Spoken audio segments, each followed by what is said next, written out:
Alors, nous sommes pile à l'heure et nous allons donc pouvoir lancer ce webinaire. Bonjour à toutes et à tous et bienvenue. Je suis Romain Ledroit, journaliste de Newstank Éducation et Recherche. J'ai le plaisir d'animer ce webinaire avec à mes côtés aujourd'hui Marine Dessau, responsable éditoriale de Campus Matin, notre site ouvert. Bonjour Marine. Bonjour. Nous vous remercions toutes et tous de votre participation à Think Éducation et Recherche 2022, événement organisé par nos deux rédactions. Think Éducation et Recherche propose cette année un format hybride. Nous nous retrouvons pour cette seconde matinée de webinaire en distanciel et avant notre journée en présentiel demain à Sorbonne Université. Toute l'équipe remercie nos partenaires grâce à qui nous pouvons proposer une programmation à la fois riche, gratuite et ouverte à tous. On va le voir d'ailleurs ce matin avec ce webinaire. Au programme ce matin de notre session, dématérialisation, vérification des diplômes, quels enjeux pour quelles pratiques, avec quelques perspectives en introduction que je vous propose de rappeler. À partir des retours d'expérience d'établissement, comment à la fois définir et cibler le besoin de dématérialisation et de vérification des diplômes. À partir de quand cette dématérialisation, cette vérification prend-elle une dimension stratégique dans les gouvernances, mais aussi quels sont les besoins partagés par les recruteurs et les établissements. Et puis enfin, comment se projeter dans des sujets qui sont à la fois des sujets du quotidien pour des établissements, on va le voir ce matin, mais qui sont aussi des sujets d'avenir. Voici donc quelques-unes des questions que nous aborderons au cours de ce webinaire. Mais rappelons aussi que vos questions sont les bienvenues, n'est-ce pas Marine? Vous allez nous le rappeler, parce que vous allez intervenir tout au long de ce webinaire pour justement partager ces questions du public. Oui, Romain, en effet, vous le voyez, vous avez un onglet questions en bas à droite de votre écran et je vous invite à poser toutes vos questions. Je vous invite également à voter à l'aide de la petite flèche qui se situe à gauche pour que nous puissions sélectionner les questions les plus pertinentes. Et enfin, aussi, pourquoi pas, à vous présenter, à dire d'où vous venez. Et je vous rappelle également qu'on a un hashtag pour Think afin de partager toutes vos réactions sur les réseaux sociaux. Je vais l'écrire dans l'onglet questions, justement, c'est Think Edu 22.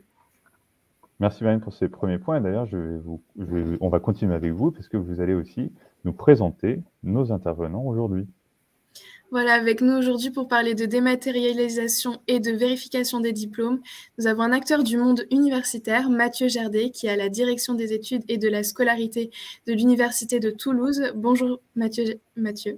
Bonjour à tous. Nous avons Tawich Tiwi, président fondateur de la toute récente école, notamment spécialisée dans l'intelligence artificielle, qui s'appelle Ivan City. Bonjour Tawid. Bonjour. Et enfin, Raphaël Melinon, qui est directeur général adjoint commerce et marketing chez Veriv Diploma. Bonjour Raphaël. Bonjour à toutes et à tous. Et justement, Raphaël, c'est vers vous que je me tourne. Nous allons ouvrir ce webinaire en présentant, si vous le voulez bien, en quelques mots, Veriv Diploma. Oui, très bien. Donc, alors Veriv Diploma, comme son nom l'indique, est un service de vérification de diplômes en France et à l'international. Donc, la société a été créée en 2001 par Emmanuel Chomara. Donc, on bénéficie aujourd'hui de 20 ans d'expérience dans le domaine de la vérification des diplômes, mais aussi plus globalement du CV. Donc, l'idée première, en fait, a été de créer une base de données de diplômés pour permettre donc aux recruteurs de vérifier les diplômes des candidats dans le cadre des embauches, et également de s'informer en fait sur le contenu des formations. Donc, le niveau de la formation, son contenu pédagogique et les compétences acquises justement par le diplômé. Donc, pour créer cette base de données, aujourd'hui 19 millions de diplômés, on a passé des partenariats avec l'ensemble des établissements d'enseignement supérieur, donc les universités, les écoles de commerce, les écoles d'ingénieurs, mais également les IAE, les IUT, les académies pour tous les diplômes, CAP, BAC et les BTS. Et cette base de données en fait, nationale est alimentée par les établissements eux-mêmes, donc par les sources officielles, par les jurys officiels.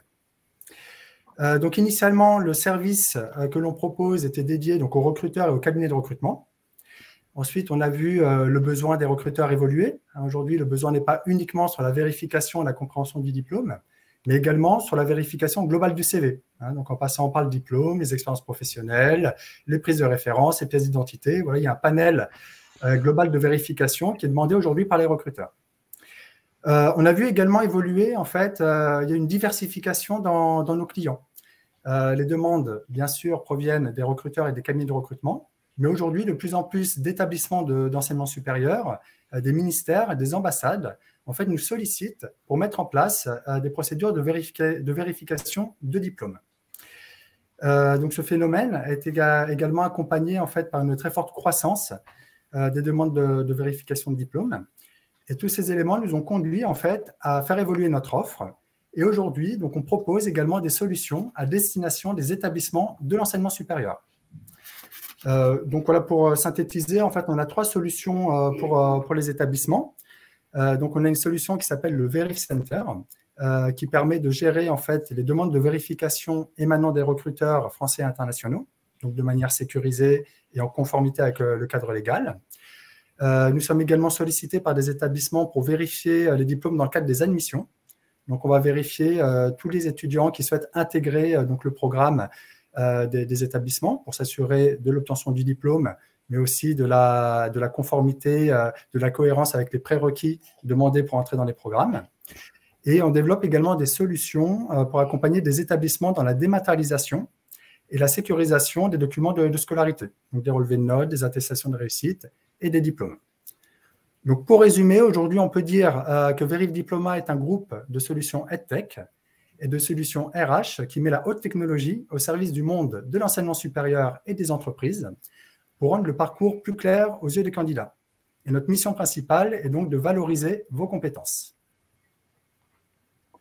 Merci pour cette présentation. Et en fait, en vous écoutant, on sent bien que la vérification et la dématérialisation, et surtout l'enjeu de vérification, s'incarne de plusieurs manières. Et c'est aussi pour ça que j'avais une question d'ouverture, et d'ailleurs qui va s'adresser donc à l'ensemble de notre panel ce matin.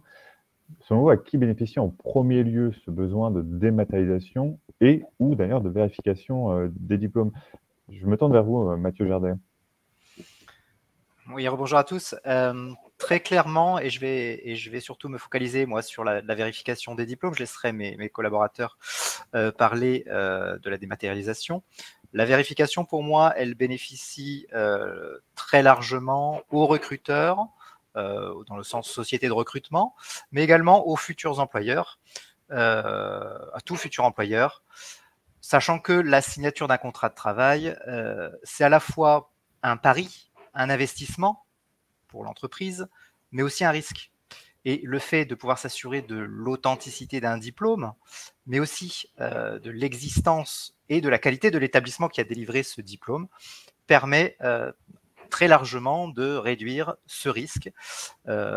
Donc ça, c'est pour moi le bénéficiaire premier de cette vérification. Et puis, il y a évidemment le diplômé qui, lorsqu'il s'insère dans le monde du travail, eh bien, est soumis à une forte compétitivité. Et il est important pour lui de pouvoir se reposer sur son établissement d'origine qu'il a diplômé pour justement authentifier ce diplôme et éventuellement apporter d'autres précisions sur la qualité et la nature de ce diplôme. Mais en premier lieu, quand même, on sent bien l'aspect recruteur-employeur. C'est ce que vous citez en premier. Je me tourne vers vous, Monsieur Ch'tioui, même question, David Ch'tioui. À qui en premier ça bénéficie cet enjeu de la dématérialisation et ou de la vérification selon vous? Merci beaucoup. Moi, je ne pense pas que c'est l'employeur, parce que l'employeur, ce qu'il cherche à vérifier, c'est surtout les compétences plutôt que les diplômes. Même si bon, ça peut être une composante ou une première assurance par rapport à la fiabilité de la candidature qu'il peut avoir entre les mains. Et je pense que c'est l'ensemble du secteur éducatif qui bénéficie de cela, parce que ces logiques de dématérialisation, vérification apportent une modernité pour le secteur éducatif qui est nécessaire. On sait à quel point aujourd'hui les enjeux de digitalisation, de dématérialisation sont devenus importants pour l'ensemble de l'économie et pour l'ensemble des secteurs d'activité et des domaines sociétaux. Donc du coup, voilà, ça va apporter aussi plus de rapidité, plus de fiabilité pour le système dans son ensemble. Et puis évidemment, pour les établissements de grande taille en particulier, ça va apporter aussi un gain de temps considérable, parce que là aussi, effectivement, je pense qu'on peut distinguer les établissements qui gèrent aujourd'hui des flux de diplômés et d'étudiants assez importants et qui n'ont pas les moyens humains de répondre à un certain nombre de sollicitations ou d'éditer des diplômes avec une certaine un certain délai qui est demandé par les diplômés. Et donc, ça va permettre d'augmenter l'expérience apprenant et d'apporter une meilleure réactivité et d'apporter effectivement des réponses dans des délais beaucoup plus raisonnables et qui répondent à ces enjeux d'employabilité ou d'insertion professionnelle des diplômés. Donc, ce que vous dites, c'est que vous ne vous arrêtez pas simplement à la question recruteur ou employeur, mais pour vous, c'est bien toute une chaîne finalement de valeur qui gagne par cet aspect de la dématérialisation et la vérification. C'est ça que vous dites. Bien sûr, avec une précaution quand même, qui est celle de se dire il ne faut pas que cette évolution technologique crée plus de fractures entre ceux qui ont les moyens d'y accéder et ceux qui n'ont pas les moyens d'y accéder. Je parle en particulier de tous les pays qui sont en voie de développement et qui ont un peu, en tout cas, moins de moyens pour pouvoir accéder à ça. Et le risque, lorsqu'on va vers une dématérialisation plus forte, c'est comme si on donne plus de reconnaissance aux établissements qui vont pouvoir accéder, ou aux pays d'une façon générale qui vont pouvoir accéder à ces nouvelles technologies, et ceux qui n'ont pas les moyens d'y accéder. Et donc, cette vigilance que vous accordez là-dessus, nous y reviendrons, c'est vrai. Et je vois d'ailleurs que déjà, dès quelques minutes après le lancement de ce webinaire, déjà des premières questions se posent. Nous vous remercions. D'ailleurs, vous pouvez continuer à poser des questions. Je vois les premières questions arriver et nous y reviendrons, notamment je vois les questions de blockchain, de modèle économique, le délai de traitement des demandes. Nous y reviendrons tout au long de ce webinaire. Merci à vous. Pour finir ce premier tour de table sur cette question d'ouverture, Raphaël, je me tourne vers vous. Selon vous, donc, à qui bénéficie en premier lieu cette question de la dématérialisation et ou de la vérification des diplômes? On a entendu le secteur éducatif, on a entendu le recruteur, l'employeur. Après, en second plan, évidemment, le diplômé, la diplômée. Qu'en dites-vous, vous? Oui, donc effectivement, par rapport à notre expérience et puis les différents partenariats et analyses que nous avons pu mener, pour nous, en premier lieu, en fait, la dématérialisation va répondre en fait, aux besoins de l'étudiant et du diplômé. Pour des raisons évidentes, pour la facilité en fait, de transmission déjà du document et qui intervient souvent dans le cadre de mobilité nationale ou internationale. Donc là, la dématérialisation prend tout son sens, bien entendu, pour des raisons évidentes. Ensuite, il y a une autre notion. Quand on parle de dématérialisation, ça peut être uniquement un PDF qui est délivré. Après, il y a la notion de sécurisation. C'est-à-dire que la sécurisation, en plus du document que l'on va délivrer, donc un PDF ou autre support, on peut appliquer une sécurisation. Donc, c'est une technologie qui peut être la signature électronique, qui peut être le dépôt du document sur une blockchain. En fait, il y a une multitude de solutions disponibles qui va permettre de sécuriser le document. Mais la finalité d'usage restera quand même celui de l'étudiant et du diplômé. Et ensuite, la vérification à la source. Donc, on le constate chaque année et c'est de plus en plus vrai. Il y a de plus en plus de demandes émanant des recruteurs. La vérification à la source est avant tout un besoin qui répond aux recruteurs et aux sociétés qui souhaitent valider l'obtention des diplômes par les candidats en cours d'embauche. D'accord. Ce qu'on note tout de suite, c'est bien cette séparation aussi des besoins par rapport, bien évidemment, au moment d'où on se situe, c'est-à-dire au moment soit du recrutement, soit au moment de la scolarité, et évidemment au moment de l'admission. C'est ce que vous commencez aussi à nous dire. Peut-être répondre, là je vois que nous avons un peu de temps, peut-être répondre à quelques premières questions. Marine, qu'en dites-vous? Oui, en effet, on a des questions assez pragmatiques. Quel modèle économique pour mettre en place ces solutions, mais aussi quel délai de traitement des demandes de vérification des diplômes, Raphaël? Oui, alors, donc au niveau des délais, effectivement, le délai est une notion très importante, car pour remettre dans le contexte, quand il y a une vérification de diplôme qui est demandée, c'est un candidat qui est en cours de recrutement. Et donc, le recruteur va acter son embauche uniquement après avoir pu valider l'obtention du diplôme. Donc, on peut le comprendre que le délai est une notion extrêmement importante.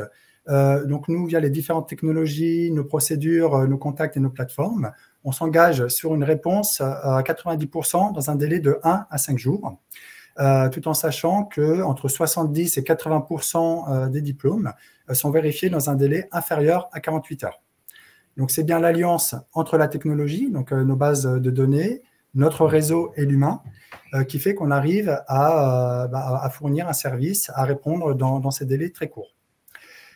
Ensuite, pour aborder la question du modèle économique, donc pour les établissements, donc la solution VeriFCenter que l'on déploie au sein des universités et des écoles pour permettre aux services de scolarité de gérer de manière sécurisée ce flux de demandes de vérification émanant des recruteurs, est une solution qui est gratuite pour les établissements.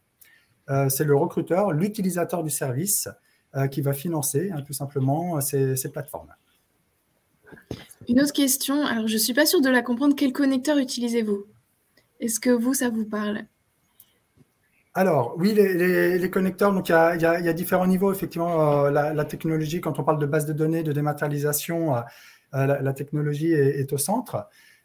Donc, quand on parle de connecteur, on peut parler d'API, cette notion d'API, c'est-à-dire que nous sommes connectés via des API. Donc, nos clients recruteurs ne vont pas forcément se connecter sur nos plateformes pour réaliser des vérifications, mais depuis leur outil donc, que l'on appelle un SIRH, ou leur outil de gestion de candidature, ils vont être connectés via API sur nos bases de données. Donc, ce qui va leur permettre d'avoir une réponse instantanée directement depuis leur base. Ensuite, sur les projets de dématérialisation, donc on s'appuie sur des technologies comme la signature électronique ou des dépôts sur la blockchain, où là, il existe plusieurs solutions, comme des solutions comme Ethereum ou d'autres prestataires qui permettent de dématérialiser, de stocker ces documents. Merci pour ces premiers éclairages et nous allons continuer de façon d'aborder ces questions-là, sachant, et on le voit tout de suite, qu'il est à la fois question de technologie, à la fois question de stratégie de gouvernance, à la fois question de modèle économique, et ça nous fait une parfaite transition pour notre première partie qui va justement s'intéresser à vous, vos initiatives en termes et de dématérialisation et de vérification des diplômes, et justement, à quel moment ça s'inscrit dans vos projets d'établissement. Et je vais me tourner vers vous, Mathieu Géret, vous travaillez à l'Université Toulouse 1 Capitole, on le voit justement derrière vous, avec votre kakémono, à la direction de la scolarité. En quelques mots, est-ce que vous pouvez vous dire justement comment l'enjeu de la vérification des diplômes s'est inscrit dans un projet d'établissement, c'est-à-dire dans un enjeu d'établissement à la fois avec un enjeu technique et un enjeu de gouvernance sans doute. Tout à fait. Alors, simplement pour l'anecdote, si on remonte il y a quelques années, pour l'Université Toulousain, tout est parti de la découverte un petit peu fortuite de la circulation de faux diplômes, de diplômes falsifiés, donc portant la signature de présidents qui n'existaient pas ou de personnel administratif qui n'existait pas, de recteurs qui n'existaient pas. Et on a tout de suite compris que cela portait atteinte à la fois à l'image de l'établissement, au sérieux de l'établissement, mais aussi à l'image de nos diplômes. Mais nous n'avions pas à ce moment-là, donc c'était là, je me place en 2016, il y a quelques années, on n'avait pas à ce moment-là d'idée de l'envergure du problème. Alors tout de suite, l'Université Toulousain étant relativement portée sur la mise en place d'outils numériques, tout de suite on s'est penché sur la question pour savoir comment nous outiller, comment nous outiller, et puis finalement comment faire face à ce manque de moyens, de ressources que d'autres universités, il n'y a pas que l'Université Toulouse 1 Capitole qui est relativement sous-dotée, comment faire face à ce manque de moyens pour mener à la fois cette obligation de service public qui est de pouvoir répondre aux demandes de vérification de diplôme, mais aussi d'en analyser l'issue. J'entends par là que lorsqu'on aborde cette tâche, cette mission de façon artisanale, donc sans recours à un outil numérique, eh bien, nous n'étions pas ni en mesure de comptabiliser les demandes qui ont fait l'objet de réponses d'authentification de diplôme négatives, donc pour laquelle il y a suspicion de fraude, ni de donner suite. Par exemple, en investiguant un peu plus auprès du recruteur qui a pu nous soumettre ce diplôme inexistant, ou directement auprès du soi-disant diplômé. Donc, qui sont parfois des étudiants en échec, ou des anciens étudiants en échec que l'on connaît, dont on connaît l'identité, mais aussi des usagers totalement inconnus à l'établissement. Donc dès lors, on s'est tourné vers des solutions immédiatement disponibles sur le marché. Là encore, et je pars de l'expérience, et de la situation de l'Université Toulouse 1 Capitole. Je le rappelle, c'est quoi? C'est 20 000 étudiants à peu près, 8 000 diplômes décernés chaque année, et environ 4 000 sortants à tout niveau, du niveau Bac plus 1 au niveau doctorat, donc 4 000 sortants chaque année. Donc nous alimentons quand même le marché de l'emploi par un certain nombre d'étudiants diplômés. Donc tout ça pour dire que on n'a pas les moyens, dans une université telle que la nôtre, en termes RH, de développer tous les outils dont nous avons besoin. Donc, on se tourne vers des solutions existantes sur le marché et c'est là qu'on a choisi de recourir à la solution du Veriff Center proposée par Veriff Diploma. Et je rebondis là-dessus pour parler du modèle économique. Le modèle économique de Veriff Diploma, vous en avez peut-être, vous avez peut-être légèrement compris ce dont il ressortait. Moi, je précise que c'est une solution qui est portée gratuitement à l'établissement, à l'avantage de l'établissement. Voilà, avec qui nécessite quand même quelques mises à jour, quelques développements supplémentaires pour adapter sa base de données, éventuellement adresser un certain nombre de données en dehors de l'établissement ou bien par le biais des API, donc quelques développements pour pouvoir lier les bases de données. Donc quelque part sur le modèle économique, l'établissement est très gagnant par rapport à ces solutions qui sont sur le marché. D'accord.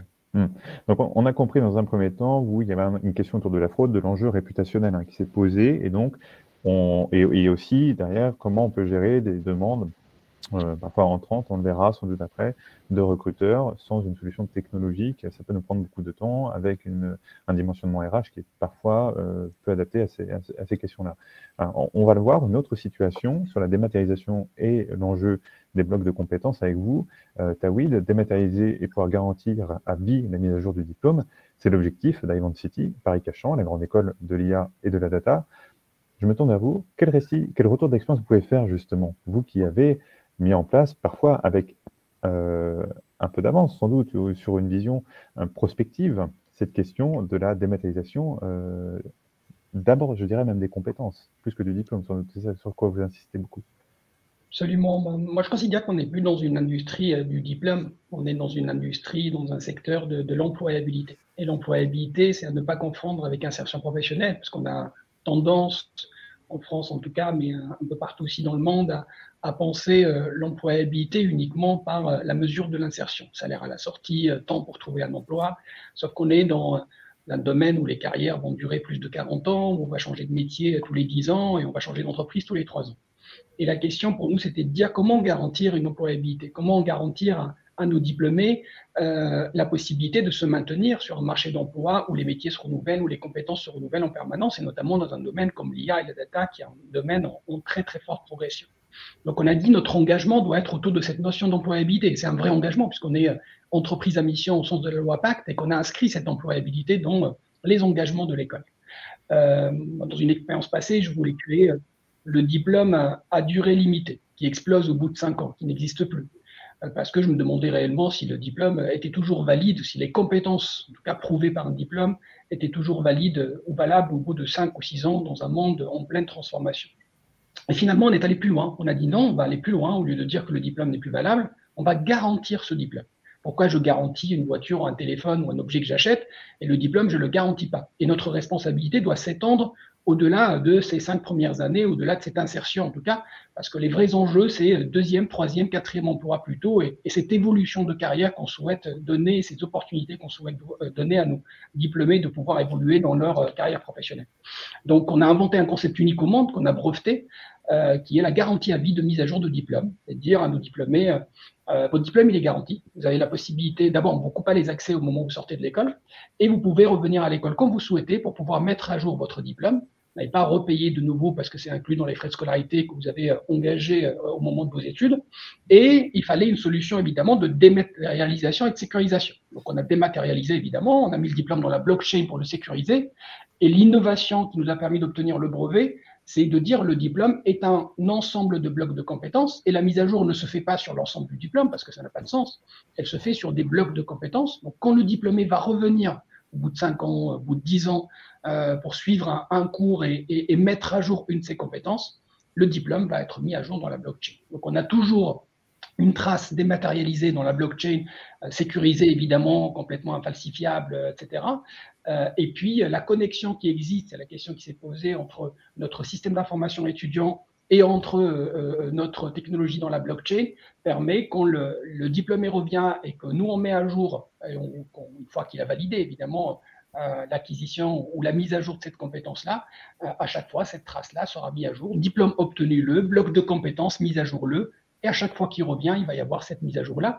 Et c'est effectivement une façon de concrétiser cet engagement qu'on a autour de l'employabilité et que je considère comme étant évidemment le plus grand enjeu de nos établissements d'enseignement supérieur dans les années à venir. Merci pour ce retour d'expérience. On y reviendra aussi plus en détail. Je vais me tourner vers vous, Raphaël. Vous travaillez au contact avec Vérif Diploma, vous travaillez au contact de plusieurs établissements d'enseignement supérieur. On a parlé de l'Université Toulousain-Capitole, mais on pourrait citer aussi l'École des Ponts Paris-Tech, HEC Paris, Schema Business School, Grenoble, l'INP, pour ne citer que quelques-uns de ces noms-là. Quel regard vous portez à la fois sur ce qui vient d'être dit et aussi, je citais ces établissements, puisque sans doute vous pouvez nous donner quelques retours d'expérience aussi des questions qui vous sont posées de ces établissements et des besoins que les établissements expriment aujourd'hui quand il est question de dématérialisation et de vérification, puisque nous voyons dans ces retours d'expérience que les termes peuvent peut-être recouvrir des réalités parfois différentes, ou du moins singulières au sein des établissements. Oui, donc effectivement, ces enjeux de dématérialisation et de vérification sont en réalité complémentaires. Comme on l'a vu, ont un domaine d'application et des usages différents. Et donc la dématérialisation va vraiment s'adresser donc aux étudiants, aux diplômés. Comme le disait Monsieur Ch'tiwi, il y a vraiment cette question d'employabilité avec cette formation en fait tout au long de la vie, l'évolution des compétences. Donc on est encore une fois vraiment sur un service dédié à l'étudiant et au diplômé qui va lui permettre de maintenir ce niveau de formation tout au long de sa vie. Après, la vérification, donc nous, quand on est sollicité par les établissements, aujourd'hui, il nous remonte deux informations, en fait, deux besoins très précis. Le premier, donc comment gérer ces demandes de vérification, ce flux toujours plus important des demandes de vérification émanant des recruteurs. Donc, comment le gérer de manière automatisée, simple, sécurisée et légale. Et on a également les établissements qui nous sollicitent de plus en plus pour pouvoir valider les candidats donc, qui vont rentrer dans leur programme pour s'assurer que la personne est bien diplômée, également s'assurer que le niveau du diplôme correspond bien aux prérequis d'entrée dans la formation. Donc nous, aujourd'hui, on est sollicité principalement sur ces deux besoins. Ce sont ces deux besoins qui remontent de la part des établissements qui nous contactent. Et j'en profite pour vous poser une question du public. La gratuité pour les établissements partenaires, est-ce qu'elle comprend la dématérialisation des diplômes ou est-ce que c'est vraiment cette mise à disposition des bases de données pour les recruteurs? Alors, donc la gratuité du service concerne la plateforme VerifCenter qui permet de gérer le flux de vérification émanant des recruteurs français et internationaux. Ensuite, les projets de dématérialisation sont des projets qui sont financés par l'établissement. Donc, il y a un coût, en fait, tout simplement au dépôt du document sur la blockchain ou à la signature électronique. D'accord, merci. Une question avant de passer à notre seconde partie. Vous qui, Mathieu ou Tawhid, d'ailleurs vous deux, vous qui portez des projets en lien avec cette dématérialisation, cette vérification des diplômes, quels conseils nous pourrions donner à d'autres gouvernances, à d'autres établissements qui souhaiteraient mettre en place un projet justement de dématérialisation ou de vérification des diplômes? On commence par quoi? Quelles questions doit-on se poser? Quelle est la première étape selon vous? Tawhid, peut-être sur cette question? Moi, je dirais qu'il faut que ça soit inscrit dans le cadre d'une feuille de route digitale qui est en lien avec l'ambition stratégique de l'école ou de l'établissement. C'est-à-dire, voilà, si c'est déconnecté de tout ça, ça aura beaucoup moins de sens et moins d'impact. Il faut que ça soit pensé par rapport à l'expérience apprenant, il faut que ça soit pensé par rapport à l'évolution d'ailleurs des systèmes digitaux numériques de l'établissement, parce que c'est un ensemble de composantes. Nous, on l'a vu, on a la chance de démarrer, donc on va pu construire notre système d'information avec une intégration totale de l'ensemble des briques, ce qui facilite énormément les choses. Si on rajoute juste une brique et qu'on se pose la question après, une fois qu'on a décidé de la dématérialisation, comment l'intégrer dans un système d'information qui parfois est composé de plein de briques différentes, qui ne communiquent pas entre elles, etc., ça peut être un peu plus compliqué. Donc, il faut que la question soit pensée vraiment en amont par rapport à une stratégie globale qui est en lien avec la feuille de route digitale et l'évolution du système d'information de l'établissement. Une stratégie globale et pas qu'une brique technologique, c'est ça que vous nous dites. Mathieu, pour vous? Voilà, je confirme qu'il y a également une question à se poser sur son propre système d'information, sur la fiabilisation de ces données, et au-delà sur tout le process de diplomation. On s'est rendu compte lors de la mise en œuvre du Verif Center qu'on n'était pas forcément d'accord en interne, et y compris avec la gouvernance du moment, sur ce qu'était un diplômé. Quand un étudiant est-il réellement diplômé? Est-ce qu'il l'est à partir du moment où on a une délibération d'un jury? Est-ce qu'il l'est à partir du moment où on a généré, on a créé ce support, ce diplôme? Alors quel que soit le support, il peut être dématérialisé, mais comme il pourrait être encore sous format papier, ou est-ce que l'étudiant est diplômé à partir du moment où on lui a décerné ce diplôme, on le lui a délivré, voilà.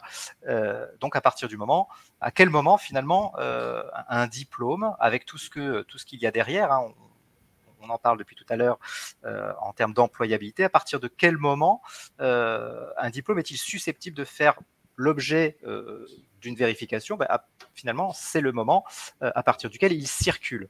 Donc, il y a ces questions-là. Il y a aussi, bien évidemment, des questions de moyens en termes de développement. Hein. Je pense qu'il faut aussi, comme le disait notre confrère, inscrire ça dans une feuille de route du numérique, parce que les établissements, alors de type universitaire, je ne vais pas parler pour d'autres formes d'établissements, sont souvent limités sur les moyens de leur DSI en termes de développement interne.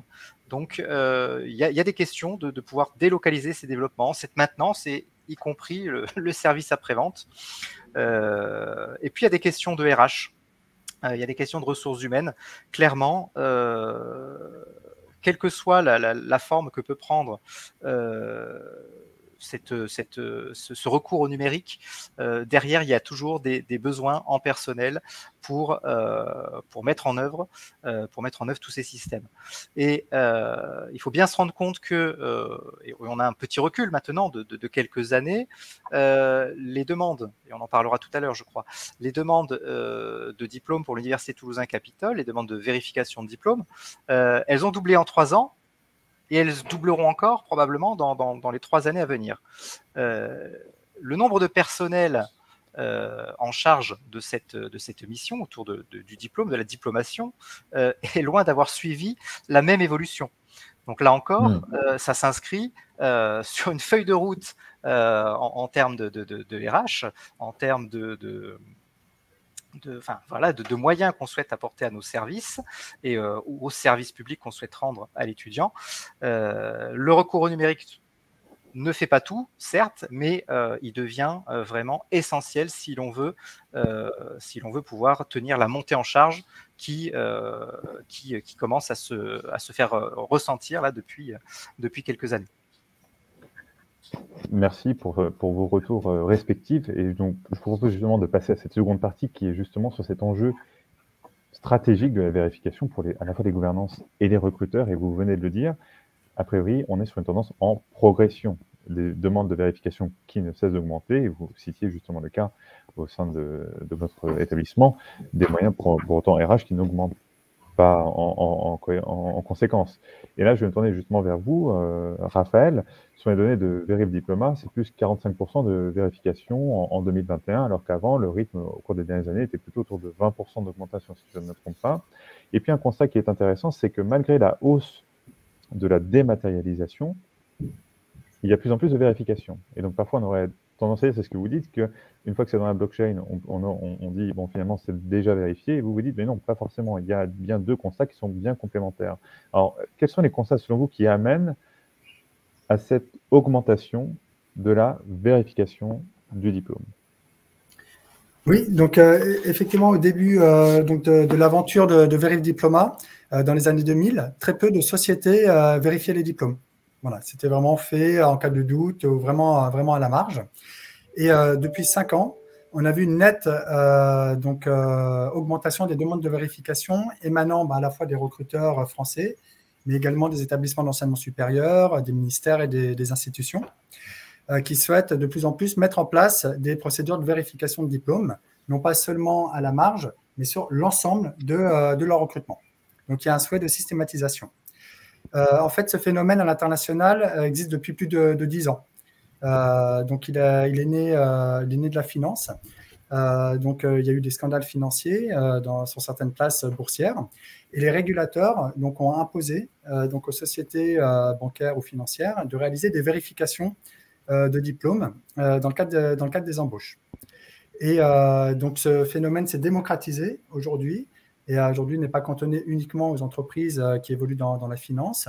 Mais aujourd'hui, dans le milieu anglo-saxon, toutes les entreprises pratiquent la vérification du diplôme, mais également plus globale du CV. Donc, vont vérifier les expériences professionnelles, les pièces d'identité. Les vérifications peuvent même aller très, très loin en fonction des profils qu'elles souhaitent recruter.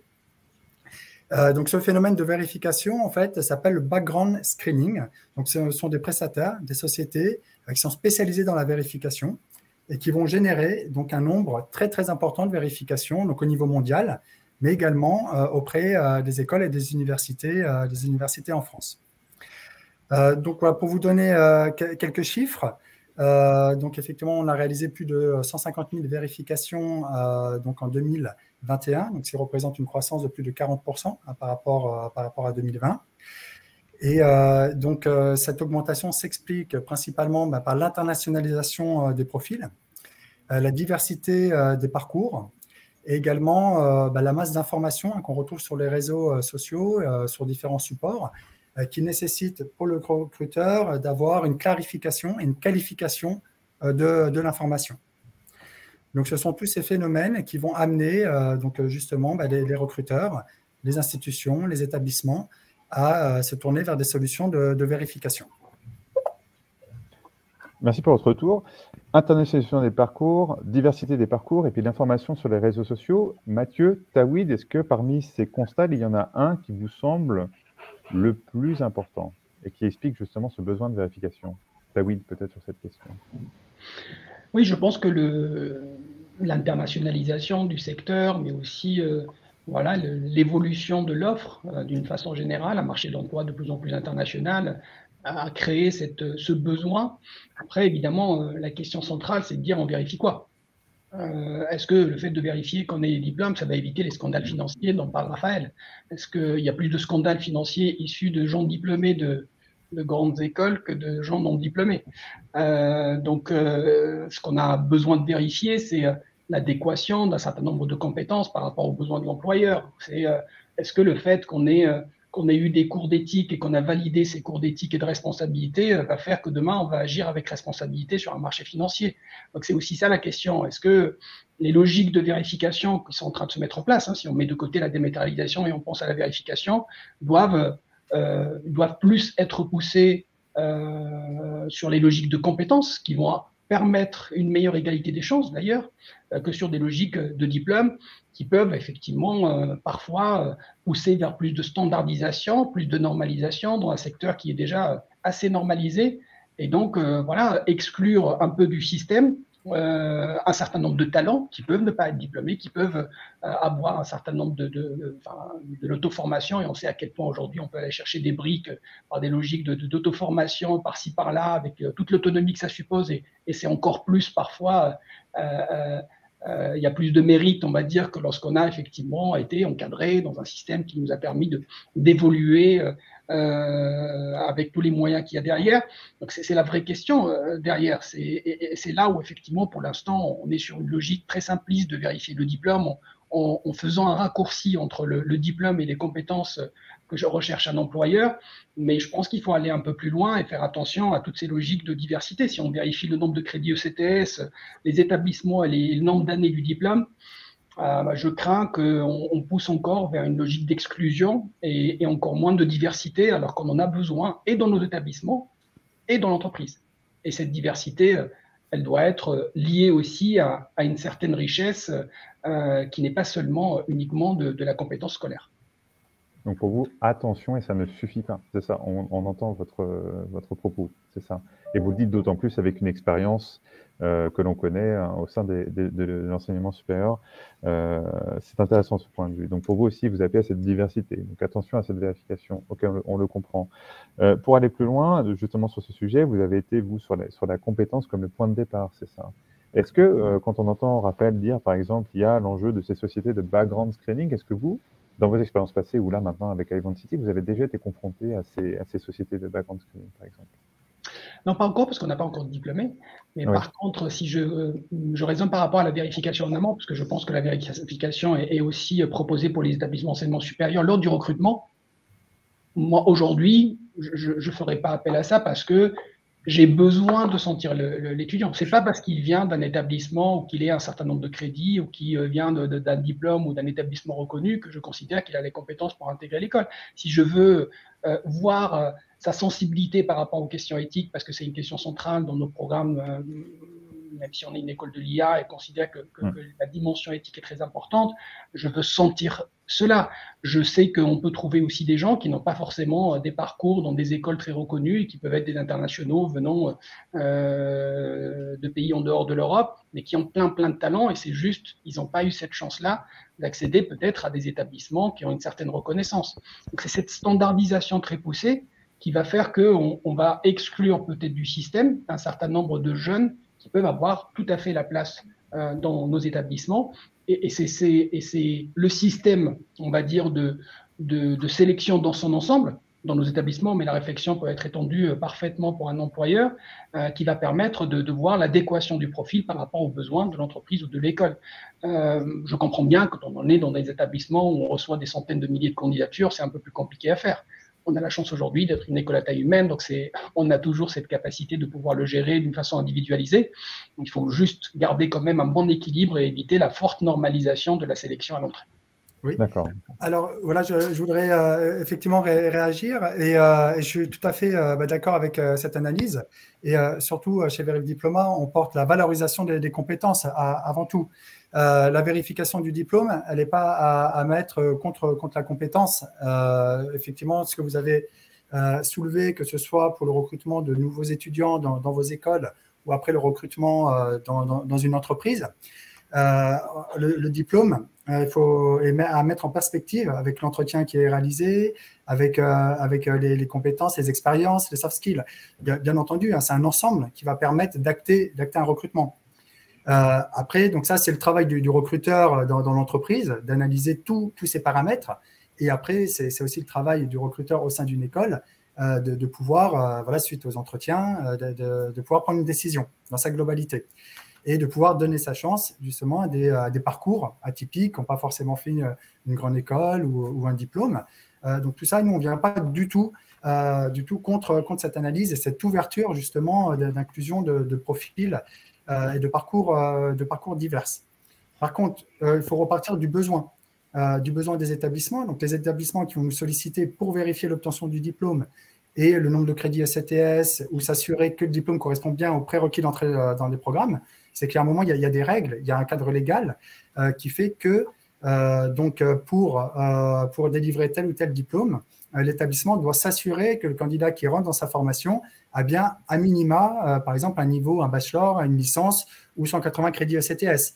Voilà, c'est un cadre légal qui fait que, même s'il y a toutes les compétences qui peuvent rentrer en compte dans le choix, le prérequis d'entrée dans le programme est quand même la validation du diplôme. Donc, une fois qu'il y a ce besoin, cette réalité, comment on y répond? Voilà, avec donc des solutions simples, dématérialisées ou structurées pour pouvoir répondre à ce besoin rapidement et de manière légale. Après, effectivement, dans la vérification de diplôme, la vérification du diplôme, le diplôme n'est pas forcément égal à une compétence. D'ailleurs, en fait, on s'est posé cette question quand on a analysé le marché de la vérification il y a quelques années. On ne comprenait pas trop parce qu'en France, quand on interrogeait les recruteurs, le diplôme était la notion la plus importante. pour acter un recrutement, alors qu'ils ne vérifient pas les diplômes, voilà, dans la pratique.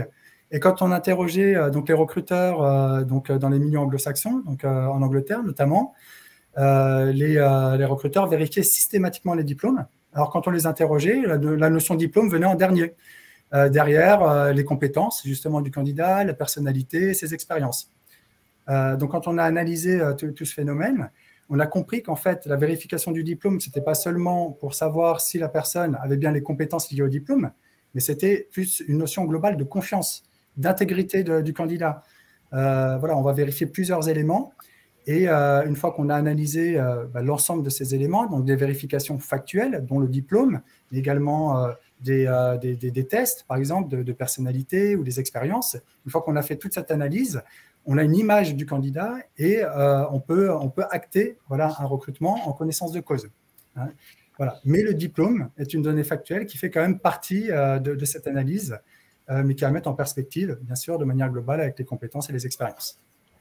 Merci pour cet échange. Et Mathieu Jardet, qu'en pensez-vous? On vient d'entendre des mots-clés comme image, confiance, intégrité du candidat, aussi l'enjeu de la vérification des diplômes qui ne doit pas forcément aller à tous les étages. On l'a entendu dans certains des échanges. Qu'en dites-vous, Mathieu Jardet? Alors, je retiens deux termes depuis le début de ce webinaire, garantie et confiance. Effectivement, on peut pas laisser de côté tout cet aspect compétence, comme le disait Tawhid. Mais moi, il me semble que en parallèle du développement à l'international de nos diplômes, beaucoup d'universités développent et en partenariat avec d'autres établissements étrangers, une offre de diplôme adaptée au bassin d'emploi étranger. Je vois UT1 et son offre de diplôme en Asie. Et on ressent que de leur côté, il y a une méconnaissance, et je pense que c'est à peu près pareil pour tous les pays, il y a une méconnaissance des systèmes éducatifs respectifs, des référentiels de compétences, c'est sûr, et qui a forcément quelque part une méfiance lorsque nos étudiants étrangers vont présenter des diplômes délivrés par des établissements, nos établissements français, sur le territoire étranger. Donc cette méfiance, elle a besoin d'être compensée, elle a besoin d'être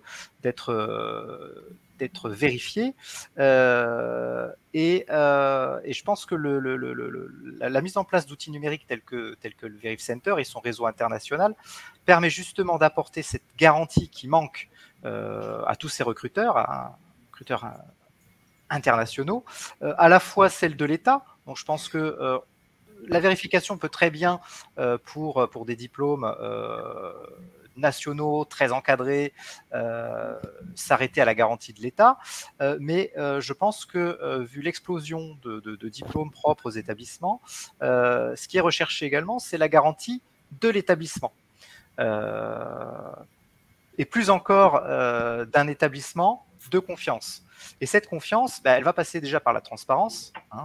Je pense que la vraie stratégie d'un établissement qui souhaite, alors, je ne vais pas parler que d'insertion pour ne pas froisser, mais qui souhaite permettre l'employabilité à l'international de ses étudiants, a besoin de jouer sur cette transparence, donc sur l'amélioration de son image. Et cette transparence, elle passe aussi par la garantie qu'apportent certains établissements en faisant labelliser un certain nombre de formations, en obtenant des certifications internationales, européennes. Et je pense que la vérification, elle a cet intérêt-là, intérêt premier. Peut-être que c'est juste la surface et qu'effectivement, en creusant, le recruteur aura besoin d'en savoir un peu plus. Mais déjà ça, je pense que c'est vraiment un vrai pas en avant qu'on fait pour nos étudiants, pour l'employabilité de nos étudiants et pour l'image de nos établissements et de nos diplômes, image à laquelle on est très attaché. Oui, pour rebondir à ce que disait à l'instant Monsieur Mathieu Jardet, dans ces notions de vérification, il y a également une protection donc, de la pédagogie délivrée par l'établissement et également une notoriété de l'établissement. Donc, on voit que les diplômés des universités ou des écoles françaises sont très reconnus et sont employés donc au niveau international. Il y a eu une récente étude qui est sortie d'un cabinet qui a placé donc les universités, les écoles françaises à la deuxième place des universités en fait pour le taux d'employabilité en fait des diplômés. Donc c'est-à-dire que la pédagogie française, en tout cas le diplômé français, est très reconnu et très sollicité par les sociétés à l'international. Et donc, du fait que ces diplômés soient sollicités, il y a un besoin de protection justement de cette marque, de cette pédagogie et de cette notoriété qui passe notamment par la vérification pour éviter que n'importe quel étudiant ou personne se prévale du diplôme de tel ou tel établissement. Donc, il y a aussi cette notion de protection, de notoriété et d'image de l'université ou de l'école, notamment à l'international. Merci Raphaël pour ce retour. Alors, on l'a entendu effectivement dans vos interventions, l'enjeu de la confiance, l'enjeu de l'image, l'enjeu de l'intégrité, mais attention aussi à comment pouvoir assurer cette diversification vis-à-vis de la compétence et ne pas tout arrêter au niveau du diplôme. Autant d'enjeux que nous avons trouvés dans cette troisième et dernière partie de notre webinaire consacré à l'enjeu de la dématérialisation et de la vérification des diplômes. Quels besoins pour quelle pratique? Mais avant de passer à cette troisième et dernière partie, je vais passer la parole justement à Marine, puisqu'il y a quelques questions du public. Voilà, alors justement, on parlait d'internationalisation. Depuis la crise Covid, est-ce que vous avez remarqué une augmentation des recrutements en distanciel ou en tout cas, dans tous les cas, une normalisation de cette pratique poussée de vérification? Est-ce que depuis la crise, on vérifie plus les diplômes ou pas spécialement? Alors, comme on l'a vu, en fait, l'augmentation de la demande de vérification de diplôme a d'autres facteurs. Depuis plusieurs années, on a vu l'internationalisation des profils, la diversification des parcours, le besoin de compréhension, de qualification de l'information. Donc, après la crise Covid, forcément, a accéléré fortement l'accès à la dématérialisation, le besoin d'échanger à distance. Donc dans le cadre des recrutements ou autres, mais ce n'est pas forcément la crise Covid, le distanciel, qui a généré une augmentation des demandes de vérification de diplôme. On peut, très souvent, on peut voir on peut entendre certains témoignages comme quoi il y aurait eu une explosion des faux diplômes ou des fausses déclarations sur les CV liées à la cause Covid. Donc non, nous on a un taux plutôt stable depuis quelques années. Donc on est à 7% en 2021 de fausses informations donc sur la notion de diplôme. Et c'est un taux qu'on a remarqué depuis 5-6 ans qui est plutôt stable. Donc non, la crise Covid n'a pas forcément accéléré les demandes de vérification de diplôme ou la fraude au niveau des diplômes. D'accord, merci. Une autre question pratique sur la fréquence de transfert des données des listes de diplômes, sachant qu'il y a des formations courtes qui peuvent être diplômantes tout au long de l'année. Comment est-ce que ça se passe?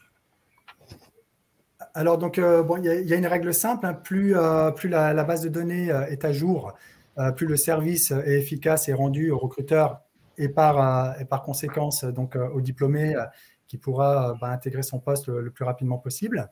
Après, ça va être vraiment lié à la gestion en fait, des listes de diplômés, des dates de jury de chaque établissement. Donc, bien sûr, on préconise une actualisation le plus rapidement possible. Et donc, il y a des solutions, des technologies comme les API qui permettent justement de répondre à ces enjeux. Le fait d'être connecté directement à la base de données de l'établissement permet d'avoir une mise à jour donc quasi en temps réel, notamment avec certains établissements comme les SEC. Nous avons accès à la base de données tous les soirs, en fait, à minuit. Donc, on a accès à la nouvelle liste de diplômés mise à jour. Donc, s'il y a eu des corrections qui ont été effectuées dans la journée ou bien des jurys qui ont eu lieu le jour J, on récupère l'information en temps réel. Elle est immédiatement disponible pour les recruteurs et utilisateurs du service. Oui, il y a une question d'organisation pédagogique aussi, parce que ce n'est pas qu'une question de technologie. Le passage du certificat au diplôme est une question essentielle que nous, on s'était posée depuis le début. Tous nos diplômes sont organisés en blocs de compétences. Les certifications, on peut commencer par une mini-formation, évoluer de la mini-formation au certificat. Le certificat est déjà dématérialisé et dans la blockchain. Et puis après, on peut cumuler plusieurs certifications pour aller vers le diplôme. Et tout ceci se fait d'une façon automatique, ce qui nécessite un design pédagogique en amont qui est conçu de cette façon-là. Sinon, le passage de la certification au diplôme est beaucoup plus complexe, évidemment, si la logique est plus une logique de matière et de nombre d'heures et qui n'est pas une logique de bloc de compétences avec des liens entre les certifications. Il y a aussi une question assez importante qui est celle qui est relative évidemment à l'accès aux données personnelles. On sait qu'il y a aujourd'hui des questions fondamentales autour de ça. Nous, on a fait le choix de ne pas communiquer la liste des diplômés et les données des diplômés. C'est tout simplement un lien entre notre système d'information qui est un lien sécurisé, entre le système d'information et la trace du diplôme dans la blockchain, qui permet effectivement de donner une validation, mais sans avoir accès sans donner accès effectivement à ces données personnelles. Évidemment, ça peut être lié à un accord du diplômé au moment où les choses se font en place, mais c'est un autre choix qu'on a fait parce que les questions évidemment de données personnelles, et ce sont des questions qui restent quand même sensibles, et pour des milliers de diplômés, ça peut être, voilà, l'impact peut être assez important. Je voulais juste rebondir sur la question de la crise Covid très rapidement. Je pense que cette question-là va probablement être un déclencheur dans pas mal d'établissements sur ce besoin de dématérialisation. Parce que derrière la dématérialisation, bien évidemment, il y a tout cet aspect sécurisation, mais il y a également ce qui va nous permettre, nous, établissements, confrontés à cette crise Covid et à tout ce que ça entraîne de travail à distance, ça va nous permettre d'éviter un certain nombre de manipulations dans le processus de délivrance du diplôme, tel qu'il est fait actuellement à l'Université de Toulousain. Ce sont des diplômes au format papier qui suivent un circuit de signature. Donc, ils sont d'abord édités, transmis, reçus, renvoyés. Et tout ça en période de crise Covid, c'est compliqué. C'est compliqué parce que les personnels sont amenés à travailler depuis chez eux et on n'est pas en mesure de répondre comme on le fait en période normale sur une mise en circulation du diplôme rapide. Donc c'est vrai que je pense que la crise Covid va au moins faire réfléchir à ça, bien qu'à côté restent toutes ces questions de sécurisation sur lesquelles on reviendra, je pense, un petit peu après. Il est temps de passer justement à cette troisième partie, des enjeux qui sont partagés par les établissements, les recruteurs, avec un peu de prospective aussi, comment on peut voir l'avenir, et vous commenciez à le dire, Mathieu, à cet instant, avec l'exemple de la crise Covid et la dématérialisation qui finalement est un exemple. On le voit aussi à travers votre retour d'expérience, Tawhid, et puis l'enjeu de dématérialiser des blocs de compétences, et donc de réfléchir aussi à ce design pédagogique, on l'a dit. Et puis aussi, je pense qu'on pourra en parler avec vous, Raphaël, un récit d'expérience que vous partagiez au moment de préparer ce webinaire, un besoin de la dématérialisation et de la vérification des diplômes qui va se poser aussi de manière différenciée d'une fonction d'où on parle. Vous travaillez en ce moment aussi avec des établissements qui ne sont pas en Europe, mais aussi en Afrique, c'est ça? C'était un récissement qui se passait au Togo, et on voyait que là, la question de la vérification des diplômes était un enjeu central.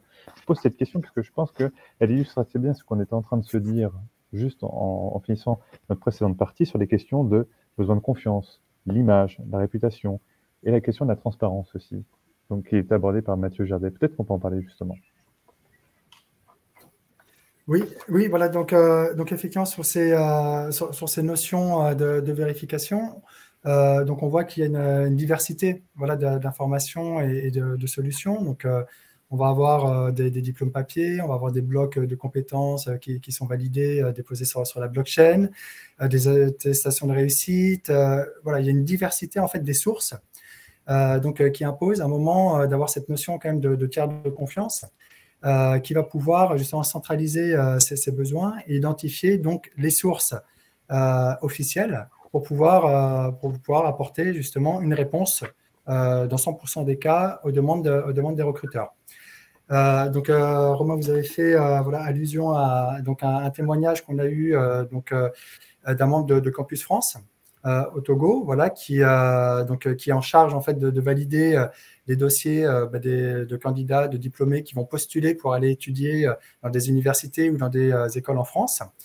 Et donc, dans le cadre du montage du dossier, donc bien sûr, la notion de diplôme doit être validée pour s'assurer que le candidat est bien diplômé donc, dans son pays d'origine et qu'il peut accéder dans telle ou telle formation dans une université en France. Lié à cela, il y a également des notions voilà, de bourse, voilà, d'obtention de bourse. Les places sont chères aussi. Donc, il y a une question de traitement d'équité entre les candidats. Donc, cette vérification est centrale. Et donc, là, la technologie, finalement, ne répond pas encore parce que dans ces universités, dans ces écoles, ils n'ont pas forcément accès à toutes ces technologies comme on pourrait l'avoir donc en France. Et donc, l'interlocuteur que nous avons eu donc allait se déplacer en fait dans 4 établissements en présentiel pour pouvoir avoir accès à l'information et s'assurer que le candidat qui postulait dans une université en France avait bien obtenu le diplôme dans tel ou tel établissement donc au Go. Donc, ceci est très représentatif, justement. D'ailleurs, Tawhid en parlait hein, au début. Il ne faut pas que la dématérialisation crée une scission, voilà, aggrave en fait les inégalités entre différents pays qui auraient accès à ces technologies de manière très, très facile et d'autres pays qui n'auraient pas accès très facilement à ces technologies. Et cet exemple illustre bien, justement, par un cas concret, cette différence et qui a à prendre en compte. Donc, on en revient à cette notion de tiers de confiance qui doit avoir cette capacité à centraliser toutes les demandes et à pouvoir s'adapter aux sources qui peuvent être très diverses, donc qui peuvent aller de la blockchain comme à la vérification en présentiel directement auprès d'un établissement, auprès d'un service des archives. Oui, 2 choses. D'une part, effectivement, ne pas créer de système excluant. C'est ce qu'on disait hein, a priori, mais je crois que c'est intéressant de le rappeler. Et deuxièmement, de pouvoir évidemment penser cette notion de tiers de confiance. Comment vous interprétez ce terme, Tawhid, Mathieu, de tiers de confiance dans vos établissements? Si je peux commencer, alors pour nous, pour l'établissement dans lequel je suis, le tiers de confiance, il va avoir un rôle de vulgarisation. Hein, on le disait tout à l'heure, nos diplômes, qu'ils soient nationaux ou propres à l'établissement, ils s'inscrivent dans des nomenclatures nationales ou des fois internationales qui ne sont pas forcément très compréhensibles, même pour des recruteurs professionnels. Et nos services, finalement, alors qu'ils soient liés aux études, mais aussi nos services d'information et d'orientation, sont largement sous-dotés pour pouvoir répondre à toutes les demandes extérieures par rapport à ces diplômes. Alors, ce tiers de confiance, pour nous, il a un rôle essentiel parce que dans son organisation, dans son travail, il va glaner, il va archiver l'ensemble des informations relatives à nos diplômes qui évoluent, qui évoluent chaque année, qui sont modifiées, qui sont réadaptées au marché de l'emploi. Et ces informations, ils vont les trouver où? Sur nos sites internet, notamment, mais qui sont parfois des sites qui ont des limites en termes d'historisation de l'information.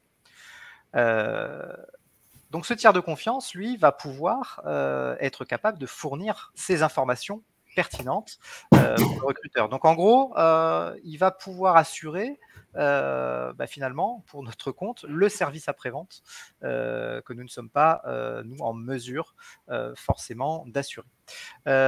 Et il était important pour nous de s'associer à ce tiers de confiance, ou à un tiers de confiance, parce que lorsqu'on a voulu mettre en place une politique de lutte efficace contre la fraude, pour pouvoir engager systématiquement, dès lors qu'il y avait une suspicion de faux ou d'usage de faux, pour pouvoir engager donc des poursuites, y compris pénales, contre leur auteur, eh bien, on savait qu'on allait pouvoir solliciter ce tiers de confiance qui est totalement neutre vis-à-vis du recruteur, comme du candidat d'ailleurs, comme du candidat à l'emploi.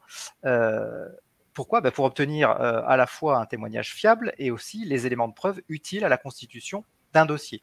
Donc, quelque part, cette notion de tiers de confiance, elle me parle parce que c'est exactement ce sur quoi, c'est exactement ce qu'on recherchait lorsqu'on a mis en place ou recherché une solution numérique pour la vérification des diplômes.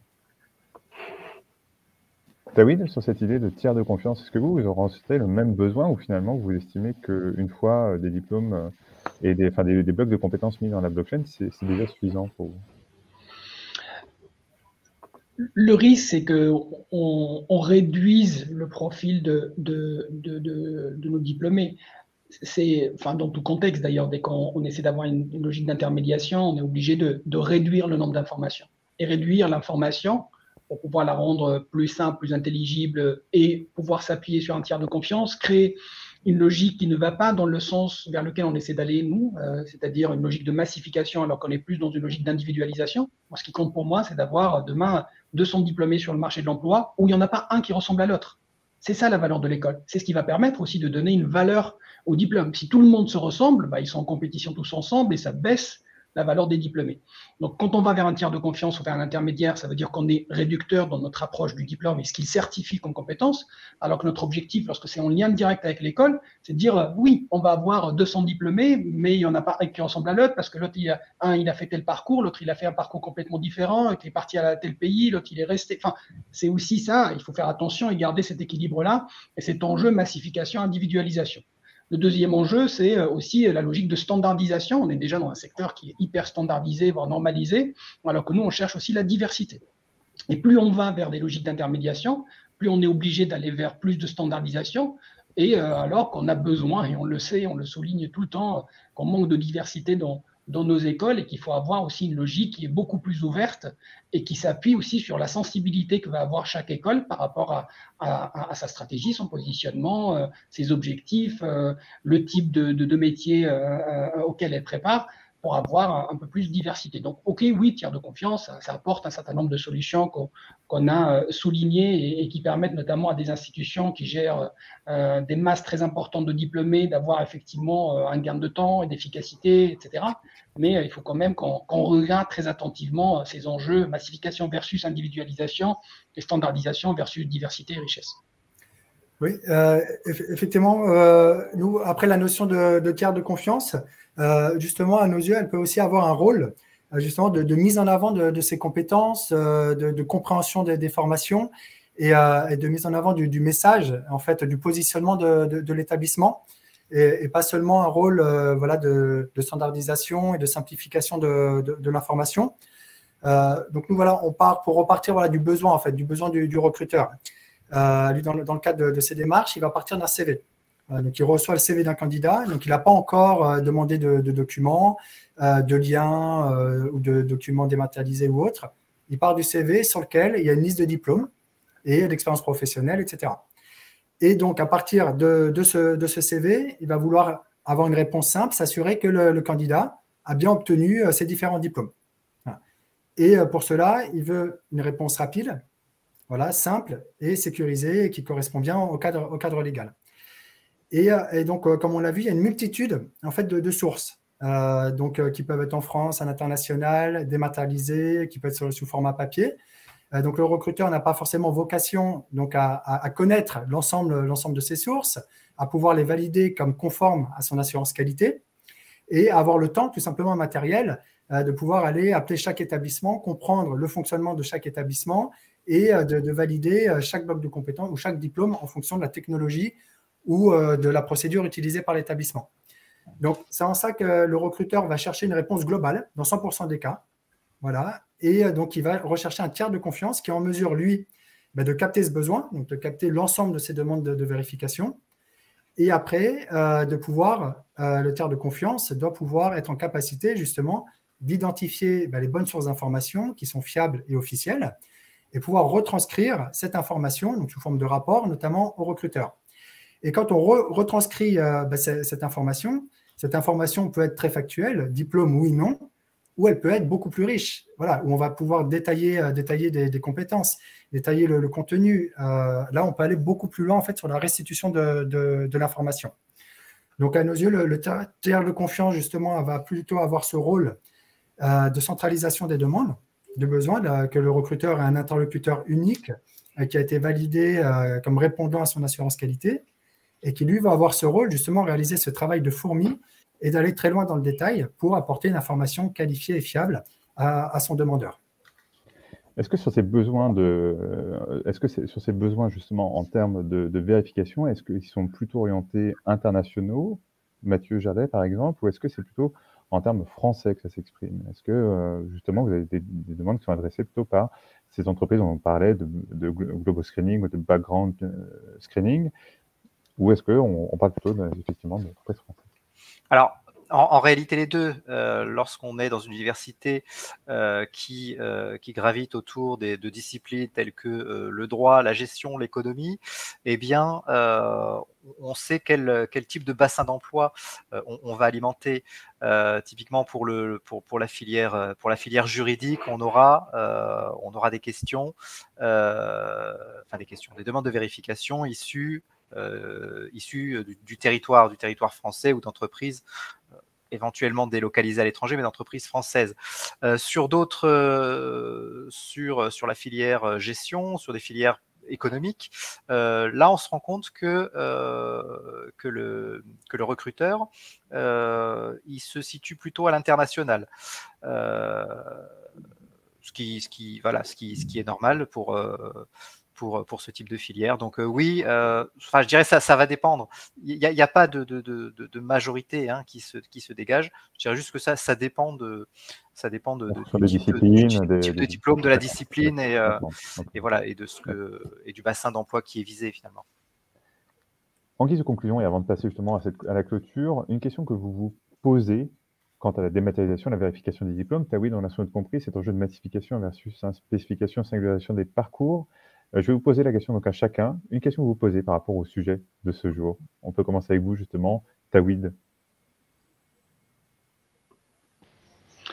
Pardon, j'ai pas compris la question. Quelle question vous vous posez justement à l'avenir face à l'enjeu de la dématérialisation et de la vérification des diplômes? Moi, je pense qu'effectivement, l'enjeu, c'est de dire comment aller au-delà du diplôme. La question essentielle n'est pas dans le diplôme. La question essentielle, et on le voit dans un monde où le contenu, on n'est plus une industrie du contenu, on n'est plus une industrie du diplôme, on est une industrie de l'expérience apprenant, on est une industrie de l'employabilité. Et la vraie question qui doit se poser, c'est celle-ci, c'est comment maintenir une certaine employabilité dans un monde où honnêtement, je ne suis pas sûr qu'un diplôme, au bout de 3, 4, 5 ans, il reste toujours valable. Donc, il faut qu'on regarde plus la question essentielle qui est la préoccupation des familles et des étudiants aujourd'hui sur l'employabilité dans un monde où on ne connaît pas les métiers de demain, où les compétences se renouvellent à une vitesse beaucoup plus rapide que ce qu'on a connu jusqu'à maintenant. L'humanité va multiplier par 7 le volume de connaissances, et donc nécessairement en lien avec les compétences, dans les 5 prochaines années. Donc, un diplôme délivré aujourd'hui, moi je me pose la question sur sa validité dans 5 ans quand on aura 7 fois plus de connaissances dans le monde. Donc il faut qu'on regarde plus cette question-là et qu'on analyse plus notre capacité en tant qu'établissement d'enseignement supérieur d'apporter une aide à maintenir une employabilité dans un monde où la seule constance est le changement. L'employabilité, les compétences. Merci Tawhid. Mathieu, je vous passe la parole. Une question que vous posez dans l'avenir de la dématérialisation, de la vérification des diplômes. Alors, la question que je me pose, c'est est-ce que notre ministère va finir par reprendre la main sur cette problématique de dématérialisation, puisque les établissements relèvent d'une réglementation nationale en termes de délivrance de diplômes. Donc, il y a tout lieu de penser que ce soit au niveau de la tutelle que cette question soit remise sur la table. Ça a été fait. En tout cas, ça a été mis en œuvre au niveau des BTS, des bacs. Le ministère a déployé une solution numérique ouverte qui permet à la fois aux candidats bacheliers et aux candidats de BTS d'y récupérer leur diplôme dématérialisé, et puis à toute personne, alors là on est sur des plateformes très ouvertes finalement, d'aller vérifier la réalité d'un diplôme qui aurait été indiqué sur un CV ou autre part. Là où je m'inquiète sur ce type de plateforme, s'il était étendu au supérieur, et là je reprends l'inquiétude de Tawhid, c'est que ce sera forcément une plateforme qui va être très réductrice parce qu'elle va devoir se brancher sur l'ensemble des systèmes d'information des établissements du supérieur. On sait, je le sais pour y avoir beaucoup travaillé, que même si les informations, les données sont standardisées, elles s'appuient sur des référentiels qui sont extrêmement variés et peu propices pour un affichage et une vulgarisation finalement de l'information sur une plateforme ouverte à l'ensemble de la population. ça peut être des parents qui vérifient la réalité du diplôme de leurs enfants, ça peut être une entreprise, comme ça peut être voilà, n'importe qui. Et donc, on sera obligé et on nous demandera de normaliser, peut-être à l'excès, la définition de nos diplômes.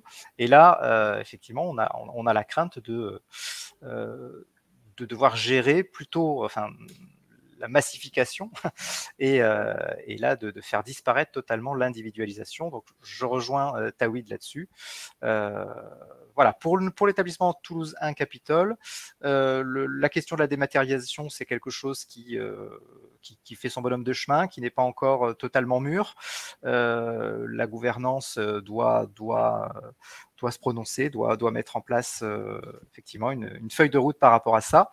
Mais on attend quand même et on désespère d'avoir la réponse de la tutelle, en tout cas d'avoir une idée de ce qui nous attend pour l'avenir. Voilà, donc pour l'instant... Est-ce que vous avez une échéance? Est-ce que vous avez une projection? Alors, a priori, aucune échéance. Je pense que le ministère, par le biais de l'association de mutualisation qui produit les outils qui sont utilisés par les établissements, sont déjà en train de refondre l'outil en général, et je pense que ce sera une fois le déploiement massif de ce nouvel outil de gestion des études et de la scolarité que le ministère se lancera dans quelque chose. Mais pour l'instant, voilà, il n'y a aucune notion de délai, et ce qui nous bloque un petit peu dans notre réflexion. Merci Mathieu pour ce partage. Et la question, la même pour vous, Raphaël. Quelles questions vous posez à l'avenir pour l'enjeu de la dématérialisation et la vérification des diplômes? Votre micro est fermé, Raphaël, attention.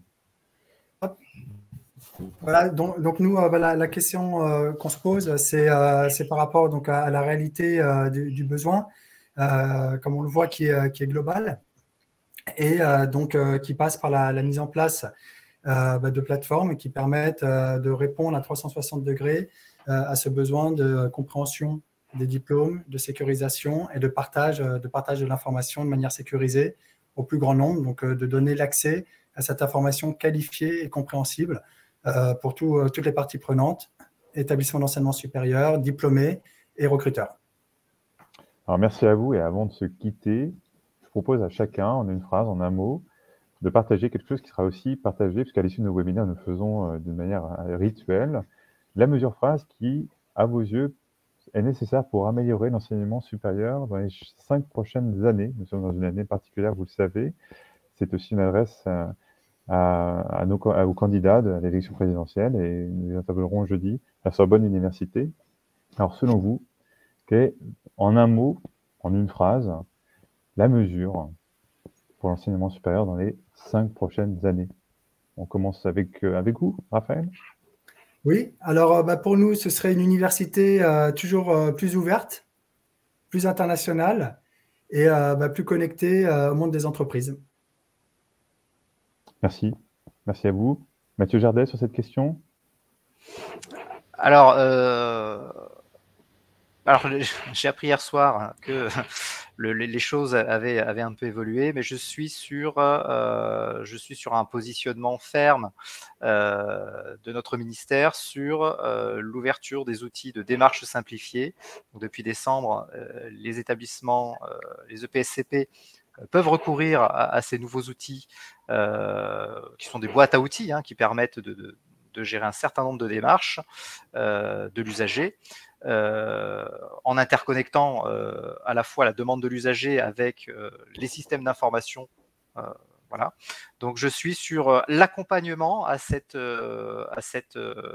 nouveaux outils numériques de démarche simplifiée. Merci beaucoup. Et Tawhid, nous vous passons la parole pour conclure. Alors pour moi, ça sera rompre avec des logiques d'évaluation de l'enseignement supérieur qui sont centrées sur les outputs et se centrer sur l'impact. C'est ça ce qui compte, c'est de passer d'une logique de nombre de diplômés à une logique de nombre d'emplois créés. C'est de passer d'une logique de salaire à la sortie à une logique d'impact des diplômés sur la société, l'impact positif, idéalement. C'est de passer d'une logique de quantité de recherche à l'apport de cette recherche pour faire évoluer les pratiques organisationnelles, pour faire évoluer les programmes ou pour effectivement apporter un éclairage meilleur à des questions sociétales importantes.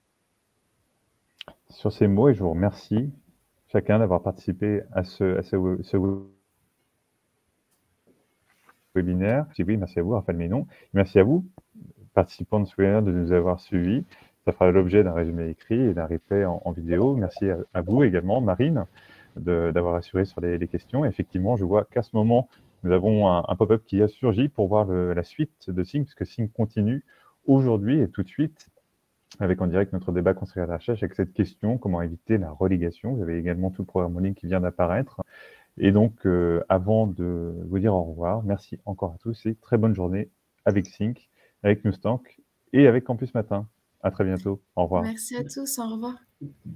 Merci, au revoir.